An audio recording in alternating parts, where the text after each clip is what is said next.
عصاني فقد غوى رواه البخاري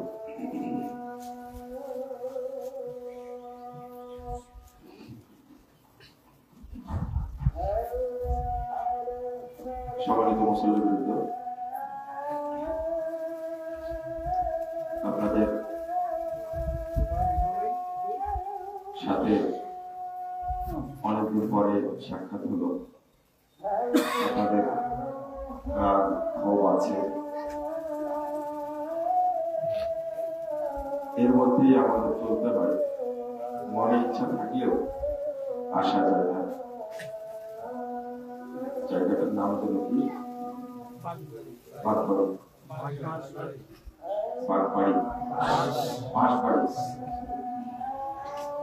বাইপাইলের পাশে বাগবাড়ি। এই মসজিদের নাম হলো বাইতুল মামুর। বাইতুল মামুর মসজিদের নামটা রাখতে নিষেধ করেছিলাম। এই ভাইয়ের এরপর এটাকে পছন্দ করে রাখছে, জবাব তারাই দিলে। আমাদের বলার কথা বললাম। এর আগে খুতবা যখন দিয়েছি, আমি মুসল্লিদের উদ্দেশ্যে এবং যারা আমাদের কথা শুনতে পাচ্ছে তাদের উদ্দেশ্যে বলছি, মসজিদটা প্রথম খুতবা দিয়ে যায় তো মোটামুটি বালির মধ্যে খুতবাটা ছিল। চাটাইয়ের উপরে খুতবা দিয়ে গেছিলাম, উপরে ছিল সামিয়ানা।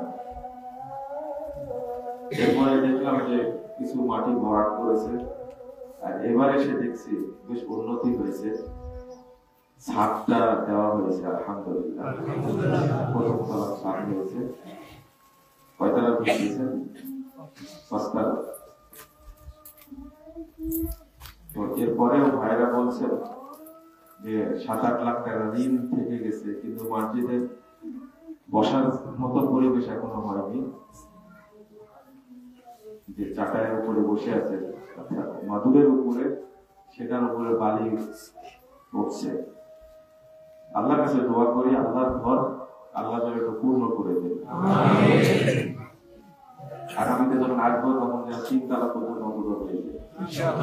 দেরি করে আসতে হবে, তাড়াতাড়ি আল্লাহ যেন কবুল করে। আর আপনারা যারা মুসল্লি, বাইপাইলের এই এলাকাটা, সাভারের এলাকাটা হলো অর্থনৈতিক জোন। এখানকার মসজিদ তৈরি করার জন্য যদি ভিক্ষা করা লাগে, তাহলে মুখে রুমাল দেওয়া ছাড়া কোনো উপায় নেই। উচিত হবে মসজিদ আল্লাহর ঘর, এই কবরকে প্রস্তুত করার জন্য মসজিদটা কমপ্লিট করা আপনাদের উচিত।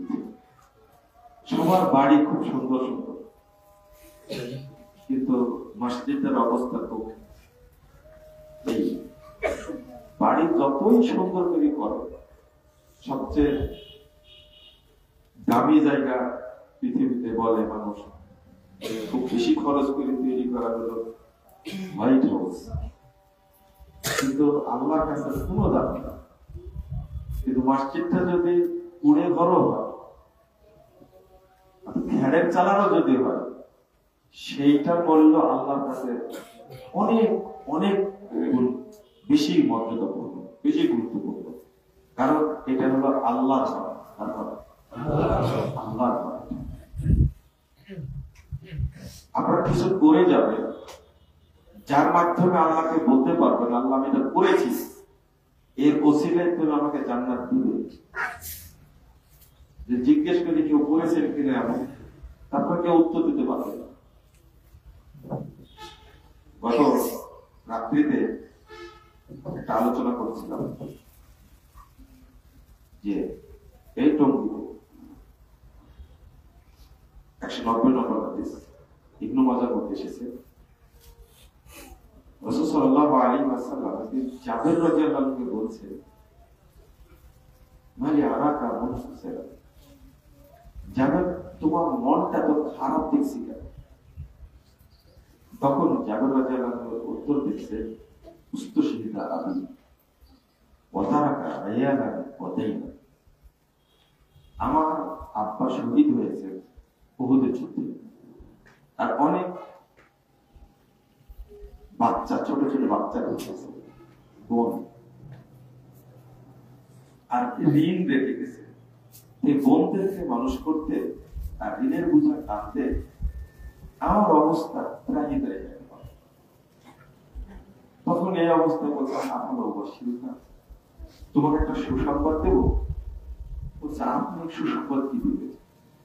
মানে ওনার পেটের অবস্থা ভালো না, জাবের রাজনের অবস্থা ভালো না।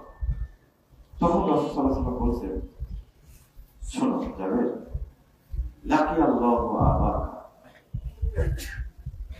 আল্লাহ তোমার বাপের সাথে সাক্ষাৎ করেছে। ভাষাটা বুঝে, লাকি আল্লাহু আবাক, আল্লাহ তোমার বাপের সাথে সাক্ষাৎ করেছে।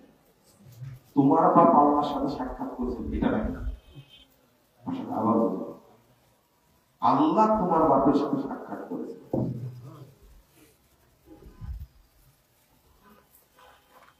وما كلم أحدا إلا من وما كلم الله أحدا إلا من وراء الحجاب وكلم أباك إباك। আল্লাহ এই যাবৎ যাদের সাথে কথা বলেছে, কথা বলার সময় পর্দা ছিল, আর আল্লাহ তোমার বাপের সাথে কথা বলেছেন সরাসরি কোনো পর্দা ছিল। এবার জিজ্ঞেস করছেন যাদের আল্লাহকে আব্বা কি বলবে?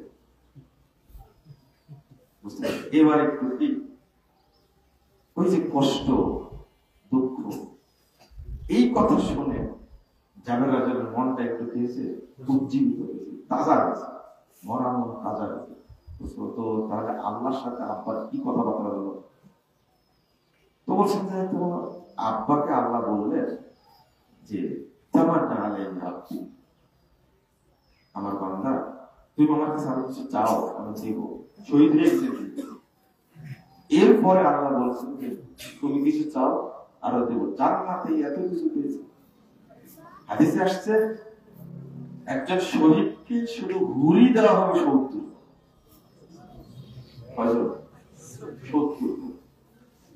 এই হাদিস অনুবাদ করতে গিয়ে আমি বলি যে বাংলাদেশের মহিলারা একজন সহ্য করতে পারবে, জান্নাতে 70 জন সহ্য করবে।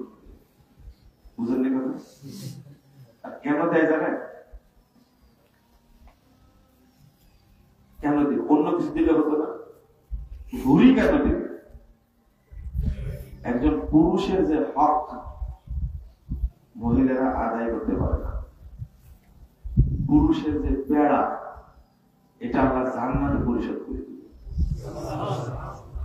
বুঝছেন? কেউ কেউ বলছেন 70 একটা গণনা, তার চেয়ে বেশি দিবে। এইরকম একটা জান্নাতে ঢোকার পরে জাবের রাদিয়াল্লাহু তাআলা বলছেন, তুহিন উক্তল সাহিব, আল্লাহ আপনি আমাকে আবার জীবিত করেন, আমি আবার শহীদ হব, আবার আল্লাহ বলছেন এইটা তো হবে, এইটা কি হয়েছে, তুমি অতিক্রম করে ফেলেছ, এইটা হবে। তখন জাবের রাদিয়াল্লাহু বাপ কত বুদ্ধিমান দেখে, তো বলছেন তাহলে আখবুল মানওয়ারা, ঠিক আছে, যদি যেতে না করে আমার এই অবস্থাটা আমার পরিবার পরিজনকে বংশের সবাইকে আপনি জানাইবেন। জানতে পারলাম কথা, তাই না? কি জানাইতেছেন? আল্লাহর সাথে কথা বলবো, তো আল্লাহ সাথে বলবেন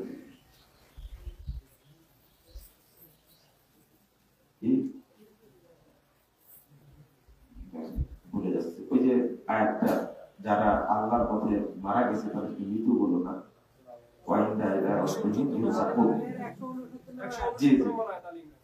তো আল্লাহ বলছেন যে আল্লাহর কাছে তাদের রুজি দেওয়া হয়, তারা জীবিত। একটু বড় মনে হবে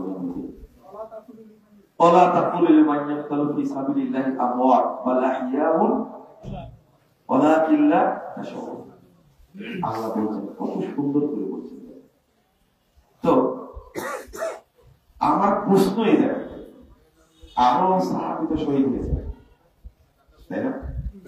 তাদের এই বর্ণনা আসেন, আপনি মনে করছেন ঘটনা বলে শেষ করে দিব না, আমার প্রশ্ন, আরো সাহাবী শহীদ হয়েছে, তাদের এরকম ঘটনা আসেনি কেন? আপনারা কি বলতে পারেন? আরো শত শত সাহাবী শহীদ হয়েছে না? আমি তাদের কথা বলছি, তাদের ব্যাপারে আসেনি কেন? তা আব্দুল্লাহ রাদিয়াল্লাহু আনহু এমন কাজ কি করলেন যার কারণে আল্লাহ তার সাথে সাক্ষাৎ করলেন, তার অবস্থাটা তার পরিবারকে আল্লাহ জানাই দিলেন, তার আগ্রহটা কি এটা জানাই দিলেন। ওই যে হাদিসের একটা শব্দ, যা ছিল নিজে সবই দিয়ে গেছে, আরো লাগবে তো মানুষের কাছ থেকে ঋণ করে আল্লাহর কাছে দান করেছে, নিজের জন্য কিছুই করেনি। এই ঋণের কথা আবু বকর রাদিয়াল্লাহু আনহুর পরে ওমর রাদিয়াল্লাহু আনহু পর্যন্ত পরামর্শ আসছে, আল্লাহ রাসূল পরিশোধ করে দিতে চেয়েছিলেন। তারপর রাসূল মারা গেলেন, এরপরে খলিফা হলেন কে? আবু বকর রাদিয়াল্লাহু আনহু। আবু বকর জানতে পারলেন যে জাবেরের ঋণ আছে, বুঝতে পারলেন, ডাকলেন কতটুকু ঋণ আছে, তিনি পরিশোধ করলেন, এরপরে ঋণ আছে। যখন খলিফা ওমর রাদিয়াল্লাহু আনহু, তখন ঋণ পরিশোধ হয়েছে। এই ঋণগুলো একটাও নিজের জন্য করেননি, সবকিছুর জন্য করেছিলেন। একদিন জাবের রাদিয়াল্লাহু আনহু আল্লাহকে বলছেন, এত সুন্দর সম্পর্ক ছিল, আপনি তো বক্তব্য শুনেন, এত সুন্দর সম্পর্ক, যারা পাবে তারা যা শুরু করেছে মনটা খুব খারাপ, ওরা যাচ্ছে ঋণগুলো পরিশোধ করে। তো বলছেন যে তোমার বাগানে খেজুর আছে না, এই খেজুর দিয়ে মানুষ ঋণ পরিশোধ করে। তো দুইটা বর্ণনা আসছে, একটা হলো যে ঠিক আছে তুমি খেজুর গুলো পারো, আমি আসতেছি। তো এক জায়গায় করলেন খেজুর করে, রাসূল সাল্লাল্লাহু আলাইহি ওয়াসাল্লাম বাগানে গিয়ে খেজুর দেখে বললেন যে ঠিক আছে, যাতে যা পাও না এটা তুমি দিতে থাকো। পাওনা যা ছিল সব দিয়ে ফেললেন, কিন্তু খেজুর অতটুকু। একটা হাদিস আসছে, শুধু বাগানের একদিকটা ঢোকে আর একদিকটা আল্লাহ রাসূল বেরিয়ে গেছে, এটাতেই যে খেজুর ছিল, সব খেজুর এত বরকত হলো, ঋণগুলো তাৎক্ষণিকভাবে পরিশোধ করে দিল, তারা চাচ্ছে। আপনি কি বুঝতে পারেন? আরো ঘটনা আছে, এই যে একটা বকরির বাচ্চা জবাই করে দিলে, অল্প একটু আটা, এত বরকত দিলেন আল্লাহ, 1200 সাহাবী খেয়ে একবারে শেষ করতে পারছে। জাবের রাদিয়াল্লাহু আনহু এবং তার বাপ আব্দুল্লাহ, তাদের মধ্যে একটা কি আল্লাহ প্রীতি ছিল, দিন প্রীতি ছিল। যে কোনো সাহাবী বড় সফলতা আপনি দেখবেন, তার পিছনে একটা জিনিস আছে, অর্থনৈতিক অবদানটা তার মধ্যে আছে। যে কোনো সাহাবী, মসজিদের জন্য কথাগুলো বললাম, আর যেন বলা না, কিছু একটা করে যেতে হবে, যার মাধ্যমে আপনি আগেই সুসংবাদ পাবেন যে আল্লাহ আমাকে জান্নাত দান করবেন, আপনি তৃপ্তি পাবেন। তওবা কবুল হলো কিনা এর 4টা শর্ত আছে। তওবার শর্ত না, কিন্তু তওবা হওয়ার জন্য কয়টা শর্ত? 4টা। কবুল হলো কিনা তার জন্য শর্ত আছে 4টা। বুঝে নেব না? তওবার জন্য শর্ত কয়টা? 4টা। আর তওবাটা কবুল হলো কিনা এটা বোঝার জন্য শর্ত কয়টা? 4টা। এখন বলবেন তওবাই তো হয় না, যে পাপ থেকে তওবা করে আবার ওই পাপ করে, তাহলে তওবা হলো না, তাই না? কবুল হওয়ার শর্তগুলো খুঁজতে যাবো, তওবাই হয় না। একটা লোক মিথ্যা কথা বলছে, তওবা করলো, আর মিথ্যা কথা বলবো, পরে আবার মিথ্যা কথা বলবো, তওবা হয়েছে কি? তওবা কাকে বলে? ওই পাপটা আর করব না, করলে তওবা হলো। ঠিক এক মুরব্বীর কথাই বলছিলাম, তওবাই তো হয় না, তওবা কবুল হলো কিনা এই শর্ত খুঁজতে যাবো কেন? এটি তো আক্ষেপ লাগে। তওবা কবুল হওয়ার জন্য 4টা শর্ত আছে। ছোট ছোট করে বলি। একটা হলো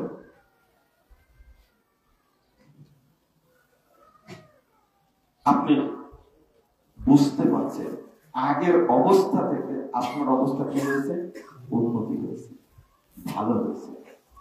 এক। দুই নম্বর হলো ইবাদতের প্রতি আগ্রহ তৈরি হয়েছে, আগ্রহ তৈরি। এবং আগ্রহ এক জিনিস, তৃপ্তি আলাদা। তিন নম্বরটা হলো ইবাদত করে তৃপ্তি পান। একটা হলো আগ্রহ আর একটা কি তৃপ্তি। আগ্রহ একটু টাইম হয়ে গেছে, সালাদটা এখন পড়ি, এটা হলো আগ্রহ।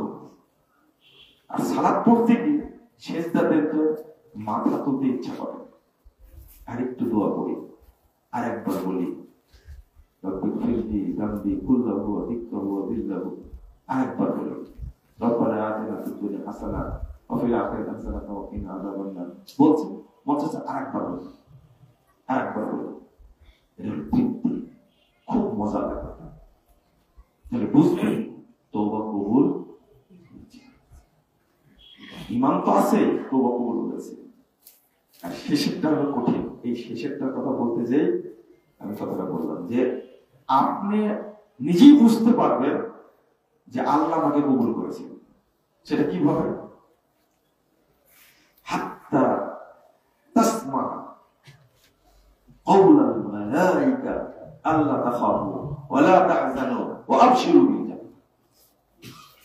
একবার শেষটা হলো কানে কানে আপনি ফেরেশতাদের কথা শুনবেন, ফেরেশতারা বলতে থাকবে তুমি চিন্তা করো না, ভয় করো না, বরং জান্নাতের সুসংবাদ গ্রহণ। তখন ফাইনাল হয়ে গেল। এই আগের দিনটা কিন্তু ফাইনাল না, এই শেষটা হলো কি ফাইনাল। কানে যখন শুনতে পাচ্ছেন তাহলে বুঝবেন যে তাহলে জান্নাত থেকে ফেরেশতা কথাটা বলবেন, কিন্তু এই কথাটা বলা যায় না। তখনই নিয়ে চলে যায়, বলতে থাকে আল্লাহ তাখাফু ওয়া লা তাহজানু ওয়া আবশিরু বিল জান্নাহ। ফেরেশতারা হাজার হাজার ফেরেশতা জান্নাত থেকে নেমে এসে তাকে ঘিরে ধরে সাহস দেয়, ভয় করো না, চিন্তা করো না, বরং জান্নাতের সুসংবাদ গ্রহণ করো। আমরা আজকে তোমার সাথে আছি, কিয়ামতের মাঠেও তোমার সাথে থাকবো।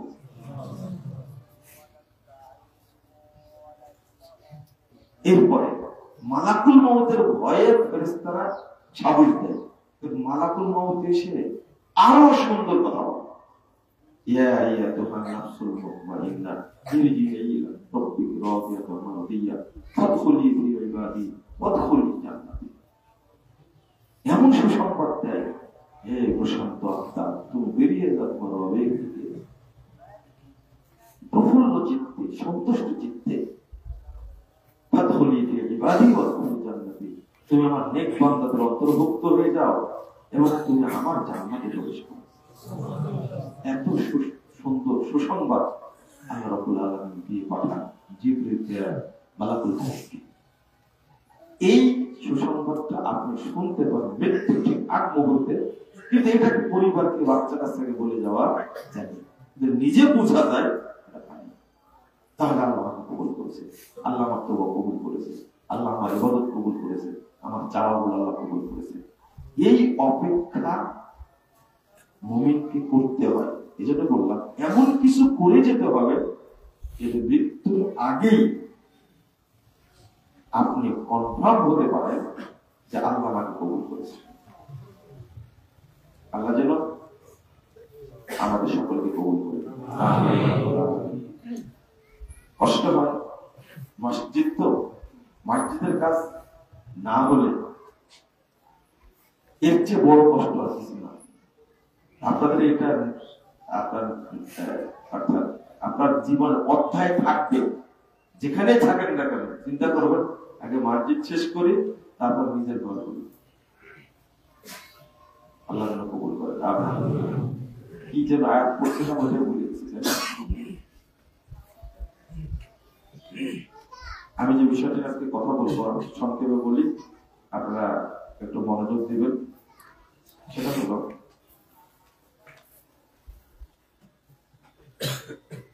অন্ধ অনুসরণের কুফল।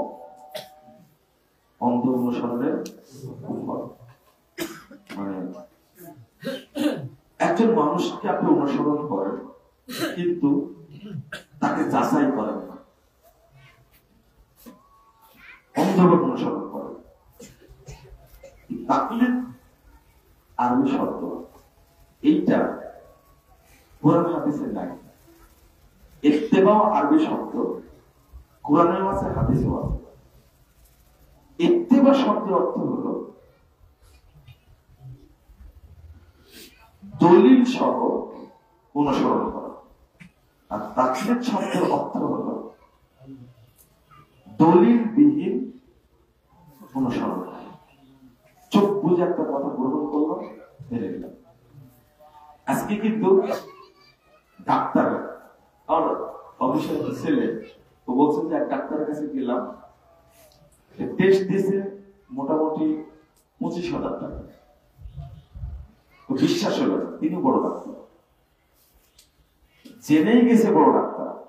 এরপরে আরেক ডাক্তারের কাছে গেছে, তো ওডি টেস্ট দিয়েছে মোটামুটি 23,000 টাকা।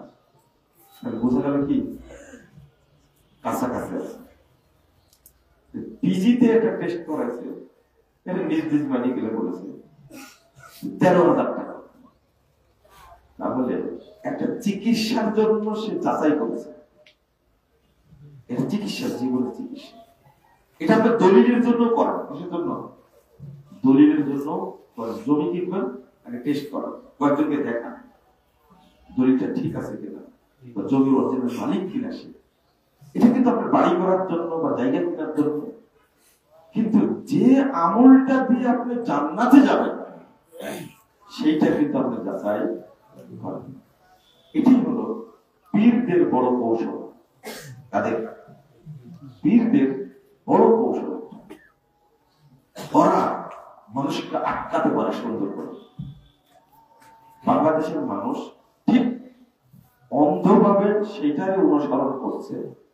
এই অন্ধত্ব থেকে মানুষকে বের করা যাচ্ছে না।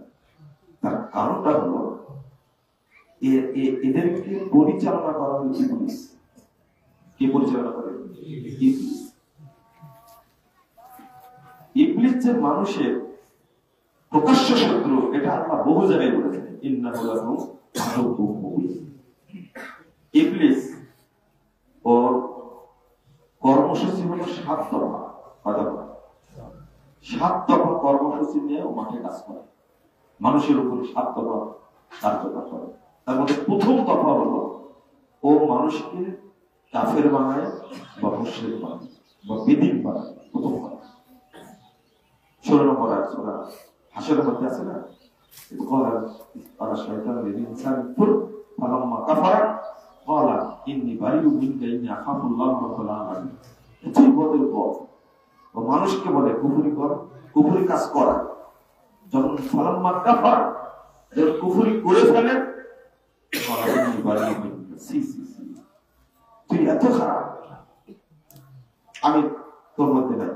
ইন্নী আখাফুল্লাহ, আমি আল্লাহকে ভয় করি, রব্বুল আলামিন, আমি জগৎ সবার পরিবার আল্লাহকে ভয় করি।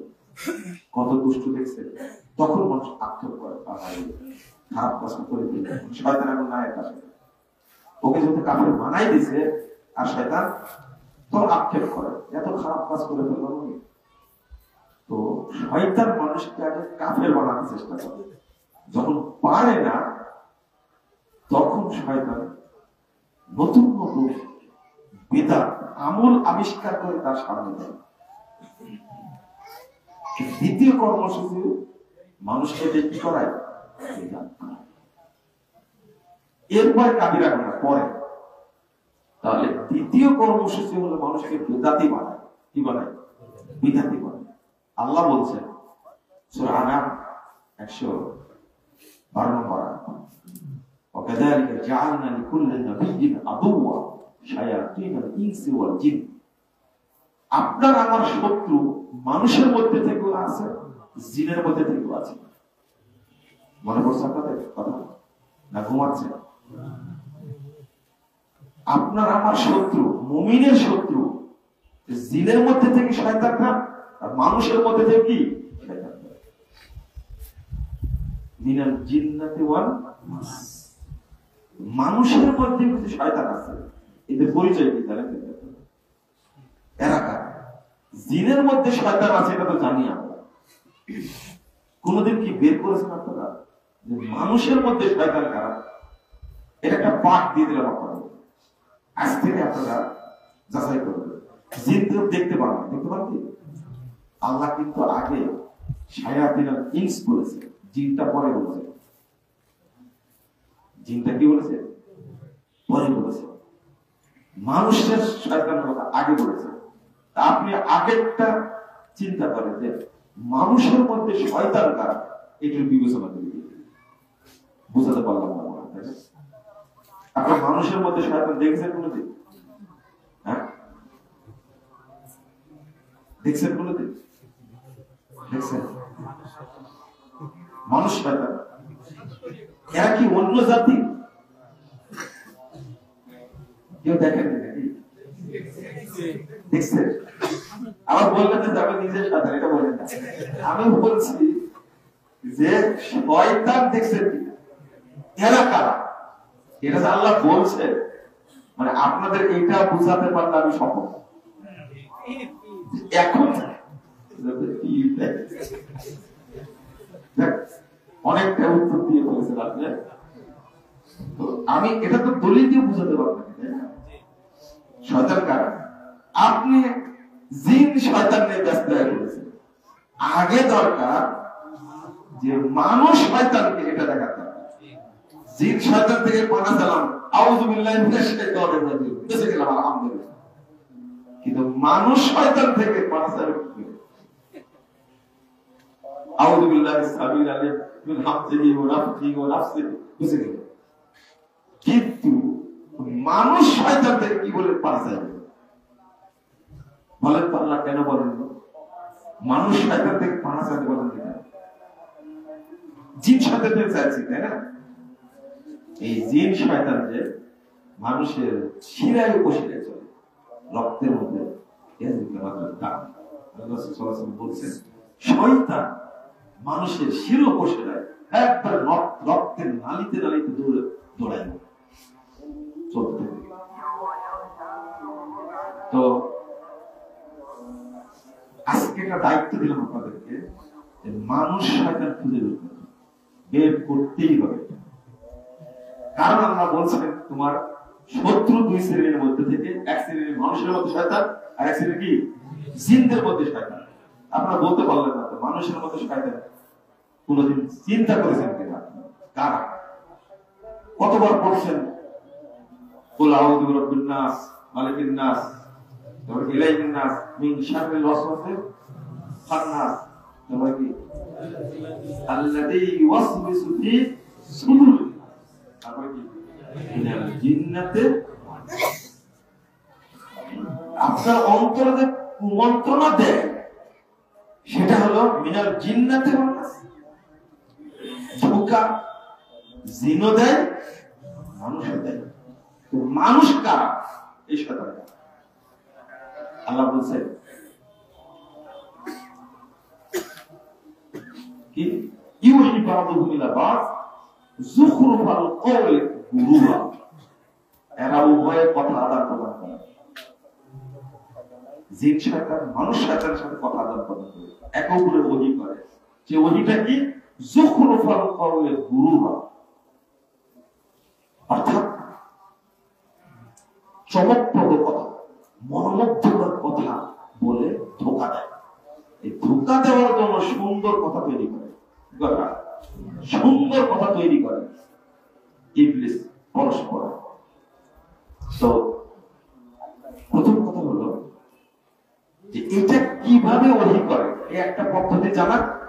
আর একটা হলো এই যে চমকপ্রদ কথাটা, এমন কথা আবিষ্কার করে এরা যে শরীয়ত বাদ দিয়ে ওইটাই শুনে। যারা হক কথা বলে তাদের কথা না শুনে যারা শয়তানের এজেন্ট ওদের কথা শুনে। যেমন একদিন একজন বিমানে উঠে আমাকে বলছে যে আপনারা তো আলোচনা করেন কিন্তু আপনাদের আলোচনা শুনে মন ভরে। কি বলছে? মন ভরে। মাশাআল্লাহ, খুব ভালো কথা বলছে। কি কথা শুনে মন ভরে? বসে দেখেন, তবলিগে গেছিলাম তো ওনাদের কথা শুনে মন ভরে যায়। আর আপনাদের সবসময় তো থেকে বিরুদ্ধে বলে এটা শুনেছেন, শুনি তো বলে যে কি বিরুদ্ধে বলেছে, কিন্তু ভুলে গেছে। তখন বলছে দেখেন, প্রথম যে কথাটা শিখলাম এত ভালো লাগছে, কেউ যদি সুন্নাহ মোতাবেক পেশাব পায়খানা করে তাহলে অর্ধেক কুরআন পড়া নেকি পাওয়া যায়। সুবহানাল্লাহ।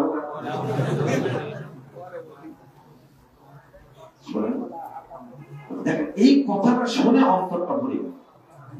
আমি তো কুরআন পড়তে পারি না, কিন্তু বাথরুম কলম সুন্নাহ মোতাবেক তাতে আমার অর্ধেক কুরআন পড়া হলো। আমি বললাম যে আপনি কি জানেন এটা ইবলিসি কথা?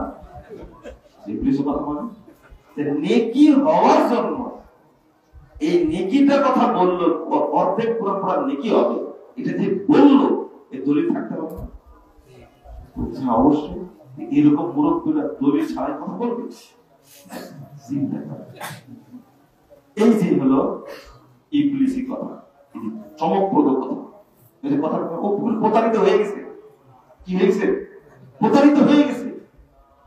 ইবলিস এইভাবে এমন কথা তৈরি করবে, ওর দলিল প্রমাণ যাচাইয়ের প্রয়োজনই মনে করবে। আগে এই মানুষদের মধ্যে থেকে শয়তান যারা, এরা একজন মুরিদকে ওইভাবে তৈরি করে। যেমন ইমাম আব্দুল ইবনে মুতাজ রাদিয়াল্লাহু আনহু তিনি বলছেন, তিনি বলছেন লা ফারকা বাইনা বাহিমাতিন তুকাদু ওয়া ইনসানিন ইউকাল্লিবু। বলছে যে বলদ আর মানুষের মধ্যে তেমন কোনো পার্থক্য নেই। বলদ বুঝেন তো? হ্যাঁ, কি গরু বলদ? গরুকে তো নরমালি বলেন, কিন্তু আপনি কাকে বলদ? হ্যাঁ, এই মুরিদ মানে হলো বলদ না, ঠিক না? এটা তো আমি দলিল দিব, আপনার ঠিক বলার দরকার না, এটা দলিল। একজন বলছে যে এইভাবে মানুষকে বলদ বলে কেন? আমি বলদ বলবো না। আহলে হাদিসরা এমন কথা বলে না যেটা দলিল নেই। আপনি যে কথা বলেন দলিল নেই। হুজুর বলছে সিক্স প্যাক নাকি বলতেছে, এর কোনো দলিল আছে? ওটা খাতে পাচ্ছেন আপনাকে ভালো করে। আমি যখন দলিল দেখে বলছি, কালকে একজন মেসেজ দিচ্ছে আমাকে কাউ বলে বলছে, হ্যাঁ, তো এগুলো কিন্তু খুব মজাদার, খাচ্ছেন আপনারা খুব ভালো, কিন্তু আমি দলিল সহ বললে এটা খেতে পারেন না। দলিল সহ বলে খাওয়াটা কঠিন।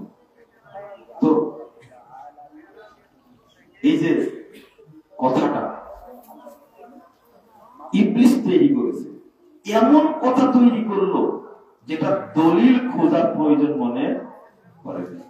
আমরা আর কি শুনলেন তো বলছে যে আসলে মানে যে ব্যক্তি এক ওয়াক্ত নামাজ জামাতের সাথে পড়বে তার কোটি কোটি নেকি হবে।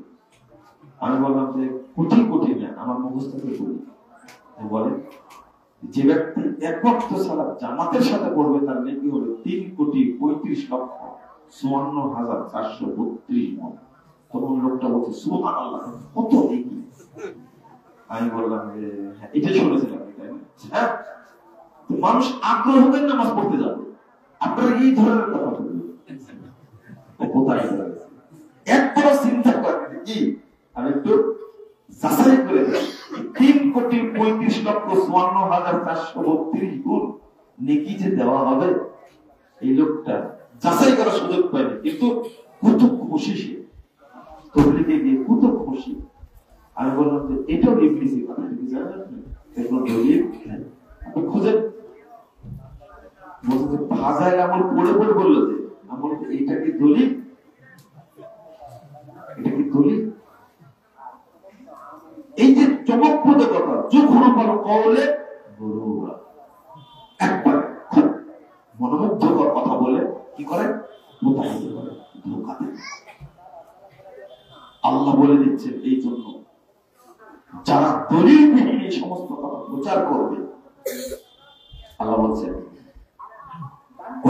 শায়াতিন লা ইউহুনা ইলা আউলিয়াহিম লিউজাদিলুকুম। শয়তান তাদের যারা এজেন্ট, 121 নম্বর আয়াত সূরা আনআম, যারা মানুষের মধ্যে শয়তানের যারা এজেন্ট, বেতনভুক্ত এজেন্ট শয়তানের, তাদের কাছে ওহী করে। কেন? লিউজাদিলুকুম, যেন তারা তোমাদের সাথে তর্ক করে, বিতর্ক করে, তর্ক বিতর্ক করে। সেটা কি? এই তর্ক বিতর্ক কি? আল্লাহ পরে ব্যাখ্যাটা বলেছেন, ওয়াইন আতাতুমুহুম, শোনো, তোমরা যদি এই মানুষদের মধ্যে থেকে যারা শয়তানের এজেন্ট, তোমরা যদি এদের আনুগত্য করো, ইন্নাকুম লা মুশরিকুন, তোমরা অবশ্যই মুশরিক হয়ে যাবে। সাবধান। আমি শুধু বলেছিলাম যে এই বেদাতের মোল্লা একটা বক্তব্য কি দিয়েছে এটা যাচাই করার জন্য আপনি ক্লিক করলেন। কি বললেন? ক্লিক করা বুঝলেন না? শুনবেন, টাচ করলেন, দেখি কি বলে। শোনার আগে আপনি জিনা করার চেয়ে বড় পাপ করে ফেলেছেন। বুঝলেন না কথা? আজমা আইম্মাতুল মুজতাহিদুন, পৃথিবীর সমস্ত ইমাম মুজতাহিদগণ একমত পোষণ করেছে। সেটা কি? আয-যিনা আকবারুল কাবায়ের, জিনা যত পাপ আছে তার মধ্যে অন্যতম শ্রেষ্ঠ একটা পাপ, তাই না? তবে আখাফু আইয়াসালা শাখসু আন দীনিহি মুবতাদিয়া, তবে একজন ব্যক্তি কোন ব্যক্তিকে, বেদাতিকে জিজ্ঞেস করে কোন মাসালা দ্বীন সম্পর্কে, এই জিজ্ঞেস করার পাপের চেয়ে জিনাটা হালকা, আখাফু অনেক। তাহলে বোঝা গেল জিনা করার চেয়ে বড় পাপ কি? না, বেদাতের কাছে মাসালা জিনা করার চেয়ে অনেক বড় পাপ। এবার কি বুঝতে পারলেন? আচ্ছা, জিনা করার চেয়ে অনেক বড় পাপ করলো আর একজন ব্যক্তি মুশরিক হয়ে গেল, কোনটা বেশি? মুশরিক হয়ে গেল। ওই কথাটা নিয়ে আপনারা এত জ্বালাই বালাই করছেন। কি? বেদাত করা মানে জিনা করার চেয়ে অনেক বড় পাপ? জি, তার চেয়ে বড় পাপের কথা আল্লাহ উল্লেখ করেছেন। এটা হলো ইমানদের কথা। আর আল্লাহর কথা কি? ওয়াইন আতাতুমুহুম, তোমরা যদি এদের আনুগত্য করো, ইন্নাকুম লা মুশরিকুন, তোমরা অবশ্যই মুশরিক হয়ে যাবে। তোমরা অবশ্যই মুশরিক হয়ে যাবে। আজকে আমরা অন্ধ তাকলিদ করতে গিয়ে এই নোংরা জঘন্য পাপের মধ্যে কি হয়ে গেছে? ডুবে গেছে।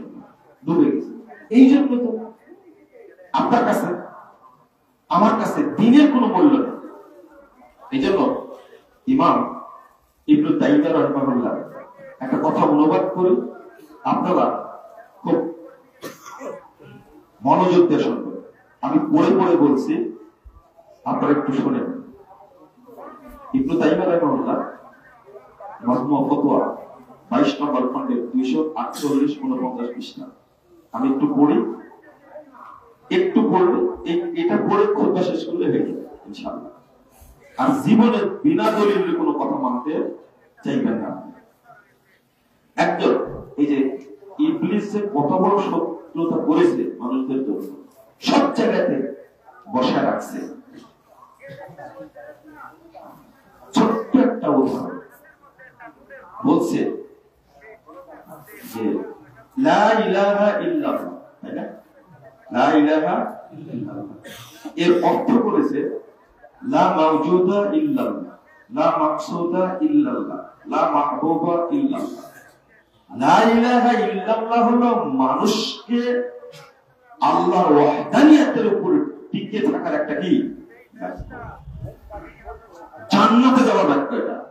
কিন্তু এই বাক্যটা উপমহাদেশে এমন ভাবে নষ্ট করেছে, যেমন লা মাওজুদা ইল্লাল্লাহ অর্থ করেছে, এটা হলো কাফের হওয়ার অর্থ। কি হওয়ার অর্থ? কাফের হওয়ার অর্থ। লা মাহবুবা ইল্লাল্লাহ, এটা বললে মানুষ আর ইমানের উপরে। লা মাকসুদা ইল্লাল্লাহ, এই কথা বললে মানুষ আর ইমানের উপরে থাকবে না, কিসের উপরে চলে যাবে? কুফরের উপরে চলে যাবে। আর একটা কি? মাফি কলবি গায়রুল্লাহ, এইটা বললে তো ও কাফেরই হয়ে গেল। আর একটা বলে নূর মোহাম্মদ সাল্লাল্লাহু, এই গানটা তৈরি করেছে শুনেন। আপনার নরমালি বলছেন এটা, কিন্তু একজন আলেম যাকে বলা হয় সে যদি এটা বলে, একটু চিন্তা করে, লা ইলাহা ইল্লাল্লাহ এই বাক্যটা আল্লাহ দিয়েছেন কুফরকে, তাগুতকে, শিরককে ধ্বংস করার জন্য। কত বড় ষড়যন্ত্র হয়েছে এই লা ইলাহা ইল্লাল্লাহকে ধ্বংস করেছে এই বাক্যটা। আপনাকে একজন আলেম ছাড়া বোঝানো যাবে না। এই মূল বাক্যটা হলো লা ইলাহা হাক্কুন ইল্লাল্লাহ, আল্লাহ ছাড়া সত্য কোনো মাবুদ নাই। কিন্তু লা মাওজুদা ইল্লাল্লাহ অর্থ কি জানেন? আল্লাহ ছাড়া উপস্থিত কেউ, এটা ওয়াহদাতুল ওজুদ, এটা সুফিবাদ। এখানে আপনার ঈমান শেষ। লা ইলাহা ইল্লাল্লাহ একবার বলে না, যে গানটা তৈরি করেছে মাজারে বসে বলছে লা মাওজুদা ইল্লাল্লাহ, লা মাকসুদা ইল্লাল্লাহ, লা মাহবুবা ইল্লাল্লাহ, লা মা'বুদা ইল্লাল্লাহ একবার বলে। দেখেন আপনি চ্যালেঞ্জ, আমি না দেখে বলছি, কেন বলুন? এর মধ্যে সুফিবাদ ঢুকায়া লা ইলাহা ইল্লাল্লাহ তাওহীদটাকে নষ্ট করে দিয়েছে। আমি বলি আপনাদের কানে ধরে, বুঝেন না যে ওই এর প্রতিবাদ করে না। কিন্তু আমরা বলি হাফিজাহুল্লাহ, কি বলি? আল্লাহ রাসূল সাল্লাল্লাহু আলাইহি ওয়াসাল্লামের কথা হাফিজাহুল্লাহ, আল্লাহ রাসূল বলতেন, এটা পছন্দ হয় না। আমরা বলি কি দামাত বারাকাতুহু, কেন বলি জানেন আপনি? এটা রাসূলুল্লাহ। আশআরী আর মাতুরিদীরা আল্লাহর উপরে দায়িত্ব দিতে এক বক্তা অনুবাদ করছে কাল্লামাল্লাহু মূসা তাকলিমা, আল্লাহর সাথে মূসা আলাইহিস সালামের কথোপকথন হলো। ও জীবনেও অর্থ করবে না যে আল্লাহ মূসার সাথে কথা বললেন, তাহলে আল্লাহর দায়িত্ব নিয়ে গেল না, এটা চাই। কথোপকথন হলো, আল্লাহ কথা বললেন, অনুবাদ করবে না। ঠিক হাফিজাকাল্লাহ, আল্লাহ তোমাকে হেফাজত করুক, দায়িত্ব কার উপরে হয়ে গেল? এটা দিবে না কারা? ওইটা হলো দামাত বারাকাতুহুল আলিয়া, কাবা দেখা কাবা। কারো কাছে শুনেছেন কোনদিন? এটা শুনবেন না, গালি আমাকে দেন, শুনেন আমার কাছে। আলহামদুলিল্লাহ। কেন বলে দামাত বারাকাতুহুল আলিয়া? কেন বলে? আচ্ছা, বরকত কি, মর্যাদা কি এমনি এমনি বাড়ে? কে বাড়ায়? আল্লাহকে বলতে হবে এটা বারাকাল্লাহু ফিক, আল্লাহ তোমাকে বরকত দান করে মর্যাদা বাড়িয়ে দিক। আল্লাহ রাসূল সাল্লাল্লাহু আলাইহি ওয়াসাল্লাম এটা ফেরেশতাদের জন্য বলেছেন। ওই যে দুই ফেরেশতা আল্লাহ রাসূলকে নিয়ে গেলেন মেরাজে, মনে পড়ে হাদিস? ওই হাদিসের মধ্যে যখন একটা একটা করে সংবাদ দিয়ে দিচ্ছেন, ওই লোকটা যার মাথা চূর্ণ করা হচ্ছে, লোকটাকে যে সাগরের মধ্যে আবর বকেছিল, লোকটাকে বারবার বলছেন আল্লাহ রাসূল তার দুই ফেরেশতার জন্য দোয়া করতেন, বারাকাল্লাহু ফীকুমা, আল্লাহ তোমাদের মধ্যে বরকত দান করুন। আল্লাহ রাসূলের ভাষা এটা। সাহাবীরা পরস্পরে বলতেন বারাকাল্লাহু ফীক। ভাই বলো তো এটা কোথায় আছে? তাহলে এটা কি আল্লাহ রাসূলের সাহাবীদের ভাষা? এটা আমাদের পছন্দ হয়নি, কারণ সাহাবীদের আকীদার আমরা না। আমরা বলি কি দামাত বারাকাতুহুল আলিয়া। একজন মুরব্বী প্রশ্ন করেছে, ভাই দাবা মানে কি? তার একজন উত্তর দিয়েছে দাঁত চাল বাজি না। আমি বলছি এত সুন্দর এভাবে সে কোন কি করে? দা মানে কি দাঁত জাল, আর বা মানে কি বাজি। একটা ঠিক অনুবাদ করছে, যদি আরবি এটা না। লা ইলাহা ইল্লাল্লাহ, এরাই তো এগুলো করে ফেলে, শরীয়তকে এরাই ধ্বংস করেছে। বলেন তো আসসালামু আলাইকুম ওয়া রাহমাতুল্লাহি তাআলা ওয়া বারাকাতুহু কেন বলে বলেন দেখি কি অর্থটা জানেন? যে হুজুর বলছে ও জানেই না এর কত বড় সর্বনাশ। কেন তাআলা ওয়া বারাকাতুহু বললেন? কোন জায়গায় তাআলা বসেও জানেন, কিন্তু বাইরে দিছে চলছে, বাজারে চলছে। নাহমাদুহু ওয়া নাস্তাঈনুহু ওয়া নাস্তাহদি। বাংলাদেশটা থাকতে জায়গা তুমি ঠিক করে ঘুমাতে পারবে না, মনে বাড়াবে কেন? চিঠি লেখার সময় বলছে ওয়াসসালাম, আমি লিখছি ওয়াসসালাম, আর একজন লিখছে ভাই একটু ভুল হয়ে গেছে, এটা মাস সালাম হবে, বুঝে নিতে হবে। চিঠি লেখার সময় কি লেখেন আপনারা? মাস সালাম লেখেন না, ওয়াসসালাম লিখবেন। কি লিখবেন? ওয়াসসালাম মানে কি? এর মধ্যে সুবিধা ঢোকা দিয়েছে। ওয়াসসালাম মানে আল্লাহ আপনার উপরে শান্তি বর্ষণ করুক, আর মাস সালাম মানে কি? শান্তি বর্ষিত হোক, কে বর্ষণ করুক? এটা হলো সুবিধা। ও সাবধান, কেন বাক্যগুলো তৈরি করেছে? এমনি তৈরি করেছে? বাজারজাত কি এমনি হয়েছে? অন্ধ অনুসরণ করবেন না। ওয়াসসালাম হলো হাদিসের ভাষা, আর মাস সালাম হলো সুফিদের ভাষা। আমি এটা বলতে পারি না। আরে আল্লাহ শব্দে দ্বন্দ্ব করেছে তারা। আহলে সুন্নাহ ওয়াল জামাত, আহলে হাদিস, আল্লাহ শব্দ হলো ইসমে মুশতাক, আর সুফিরা বলে আল্লাহ শব্দ হলো ইসমে জামেদ। কেন? আল্লাহ নিয়ে গন্ডগোল হয়েছে। আপনি বুঝতে পারলেন? নবী নিয়ে তো ধরিনি এখন পর্যন্ত, শুধু আল্লাহকে ডুবানোর জন্য কত কিছু করেছে, আর আপনারা কেউ যাচাই করেন না। একজন বলছে যে আকার গিয়ে নিরাকার সেই রব্বানা আহমদ আহাদ হলে তবে যাই জানা, হিমের ওই পর্দাটিতে উঠিয়ে দেখতে মান, দেখবি সেটাই বিরাজ করে আহাদ নিরঞ্জন। আহাদ কার নাম? আর আহমদ কার নাম? মুহাম্মদ সাল্লাল্লাহু আলাইহি ওয়াসাল্লাম। দুইটা কি এক? কবিতা কে বানাইছে? কে বলেন তো? কবিতার কার কবিতা? জানে না পড়া? কাজী নজরুলের কবিতা। কাজী নজরুলের আকীদা ছিল কি? আল্লাহ মোহাম্মদ কি ও সমস্তাতে আরশা খোদা হোকার, খোদার পাড়া মদিনা মে মুস্তাফা হোকার। কত সুন্দর কবিতা। যিনি আসমানে ছিলেন খোদা হয়ে, তিনি মদিনায় এসেছেন মুস্তাফা হয়ে। এটারই মনোভাব। আকার কি নিরাকার সেই রব্বানা, এই চিন্তা করেন না। আহমদ আহাদ হলে তবে যাই জানা। আহমদের মিমটা উঠায় দেন, তাহলে কি হবে? আহাদ হয়ে যাবে। তাহলে যিনি আল্লাহ, তিনি মুহাম্মদ হয়ে গেলেন। তো আল্লাহকে ডুবাইছে কি করে? আরো আছে, ওটা আমি বলতে চাই না, আপনারা বিরক্ত হয়ে যাবেন। এখানে আমি আপনাদের অনুরোধটা করব, দয়া করে আপনারা যাচাই করবেন। যাই করেন না কেন, কি করবেন? যাচাই করবেন। এটা যাচাই করাটা সুন্নাত, এটা মানহাজ। এই মানহাজ মানতে চায় না কেন বলেন?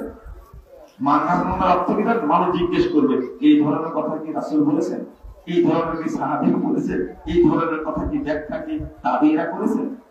এই জন্য মানহাজ মানতে চাই না, নিজের মতো একটা করতে চাই। বলছে যে বায়াত করার সময় বলছে এই হাতের উপরে আল্লাহর হাত আছে, একটু বলেন নাউজুবিল্লাহ বলেন। এটা নাউজুবিল্লাহ বলে সত্যি হারাম হয়ে যায়।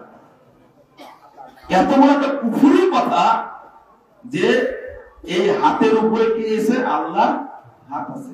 এটা কুফরি কথা, আপনার সামনে চুপ করে বসে আছে।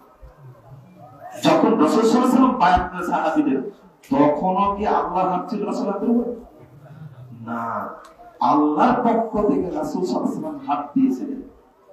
আর পক্ষ থেকে? আল্লাহর পক্ষ থেকে। তাই বলছেন ইয়াদুল্লাহি ফাওকা আইদিহিম। এটা করেছেন সাহাবীরা। অর্থ দুর্ভাগ্য আমার না বুঝার কারণে, এই অন্ধের অনুসরণের কারণে আমরা মুশরিক হয়ে যাচ্ছি, আমরা কাফের হয়ে যাচ্ছি, কিছু মানুষ বুঝতে পারে না। সেই একটা কথা, মাইয়াতা আসসাবুল মালিক আও আবু শাফিঈ আও আহমদ আও আবু হানিফা ওয়াইরা আন্না কওলা হাদাল মুআয়্যান ওয়াস সাওয়াব। ইমাম ইবনে তাইমিয়া বলছে কেউ যদি শুধু আবু হানিফা, শুধু ইমাম শাফি, শুধু ইমাম মালিক, শুধু ইমাম আহমদ তার কথা কি গ্রহণ করে, একজনের কথা মানবে আর মনে করে আন্না কাওলা হাদা ওয়াইয়াকুল, এই কথাটাই সঠিক আর বাকিগুলো কি ভুল, এটা যদি কেউ মনে করে, বলেন তো কার সব বক্তব্য গ্রহণযোগ্য? মুহাম্মদ সাল্লাল্লাহু আলাইহি ওয়াসাল্লাম। আর কোন ব্যক্তির? মুহাম্মদ সাল্লাল্লাহু আলাইহি ওয়াসাল্লাম যা বলেছে সবই কি গ্রহণযোগ্য। আর কারণ ইমাম ইবনে তাইমিয়া বলেছেন যদি কেউ এই ধারণা করে ফামান ক্বালা হাদা কানা জাহিলান যাল্লান বাল ক্বাদ ইয়াকুনু কাফিরা, বলেছেন যদি এই ধারণা কেউ করে সে জাহেল, সে পথভ্রষ্ট, বরং সে কোন কোন ক্ষেত্রে কাফের। কথা শুধু তাই না, কেউ যদি বলে ইয়াকুলু কাইলুন ইন্নাহু ইয়াজিবু আলাল আম্মা তাকলিদু ফুলান ওয়া ফুলান ফাহাদা লা ইয়াকুলু মুসলিম, যদি কেউ ধারণা করে যে সবার উচিত মুজাফফরের কথাটা গ্রহণ করা, সবার উচিত মুজাফফরের কথাটা কি অন্ধভাবে বিশ্বাস করা, ওই লোকটা মুসলিম না। এই কথা কেউ বলতে পারবেন না। বলবেন আপনারা অমুক অমুক অমুক অমুক তারা সত্য কথা বলে, তার কথা আপনারা শুনবেন, কিন্তু একজনের কথা বলতে পারবেন তারা একজন লোক হকের উপরে থাকতে কখন এই কাজটা আমরা করছি না? যে যত পীর আছে সব পীর বলে মুরিদদেরকে আমার কথাই শুনবা, আমার বই পড়বা, আমার সমাবেশে আসবা, কারো সমাবেশে যেও না। কত আগে কি হয়ে গেছে, কি মুশরিক হয়ে গেছে। আল্লাহ বললেন মুশরিক, ইবনে তাইমিয়া বললেন কি কাফের। এটা করা যাবে না। এই আকীদাটাই আমার মধ্যে আছে, আপনার মধ্যে আছে, এটা কারো মধ্যে থাকা যাবে না। যারা হকপন্থী আলেম তাদের সবার বক্তব্য শুনবে, কথা বোঝা গেছে? যাদের মানহাজ ভালো, আমি এত কড়া করে বলি তা শুনেন না। যারা মানহাজ বুঝে না, তাওহীদ বুঝে না, যারা যদি আহলে হাদিসও হয় নাম করা, তাদের বক্তব্য শোনা যাবে, শুনতে গেলে বিপদে পড়বে। কথাটা আজকে আপনার কাছে ভারী লাগছে, কিন্তু 5 বছর পরে যখন বুঝবেন তখন আপনি মনে করবেন যে মুজাফফর 5 বছর আগে বুঝছেন। ধাপে ধাপে প্রমাণিত হবে এটা।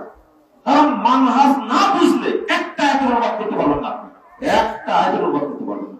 মানহাজ না বুঝলে একটা হাদিস আপনি বলতে পারবেন না। মানহাজ না বুঝলে একটা আয়াতের শব্দের অনুবাদ করতে পারবেন না। তাওহীদ না বুঝলে কোরআনের প্রত্যেকটি শব্দে তাওহীদ আছে, বুঝতে মনে করেন না? কোরআনের প্রত্যেকটি শব্দ কি আছে? তাওহীদ আছে। প্রতিটি বাক্যে ইমাম ইবনে কাইয়্যিম রাহিমাহুল্লাহ বলেছেন কোরআন পুরোটাই হলো তাওহীদ দিয়ে কি পরিপূর্ণ। প্রতিটি শব্দে তাওহীদ না বুঝলে কোরআনের অর্থ বলে ভুল করবে না? আমি বুঝি বক্তব্য দিচ্ছে তাওহীদের রুবিয়া বুঝে না, তাওহীদের উলুহিয়া বুঝে না, তাওহীদ আসমা ও সিফাত বলে না, কিন্তু আহলে হাদিস খুতবা দিচ্ছে কত সুন্দর, কিন্তু দেখছি তাওহীদ উলুহিয়ার মধ্যে মাকায়া হয়েছে। উলুহিয়াটা কি আর রুবিয়াটা কি পার্থক্য না করতে পারলে ওই বক্তব্য শোনা যাবে না। আপনারা এটা বুঝবেন আর একটু পাকা হওয়ার পর, এই বক্তব্য কম দেই তো পাকা হওয়ার পর বুঝতে পারবেন। এই বর্তমান প্রেক্ষাপটে আমাদের দেশটাতে এই ব্যবসাটা অন্ধ ব্যক্তি পূজার ব্যবসা বেশি চলে, এদের পরিণামটা অত্যন্ত ভয়াবহ। আগে যেহেতু মসজিদ সংক্রান্ত কথা বলতে গিয়ে আমি অনেক কথা বলে ফেলেছি, সময় শেষ হয়ে গেছে। আমি আল্লাহর কাছে দোয়া করি আল্লাহ রাব্বুল আলামিন যেন আমাদেরকে এই অন্ধ তাকলিদ থেকে বের করে নিয়ে আসে। আমিন। আল্লাহ যেন আমাদেরকে সালাতের অনুসরণ করার তৌফিক দান করেন। আমিন। আল্লাহ যেন আমাদেরকে জান্নাতুল ফেরদাউসের সদস্য হিসেবে কবুল করে নেন। আমিন। পরিশেষে দোয়া করি আল্লাহ তুমি এই মসজিদকে, বাঁশবাড়ি বাইবাড়ি আহলে হাদিস মসজিদকে তুমি কবুল করে নাও। আমিন। আল্লাহ দ্রুত এর কাজটা সম্পূর্ণ করার ব্যবস্থা করে দাও। আমিন। রব্বুল আলামিন। বারাকাল্লাহু ফিকুম ওয়া জাযাকুম।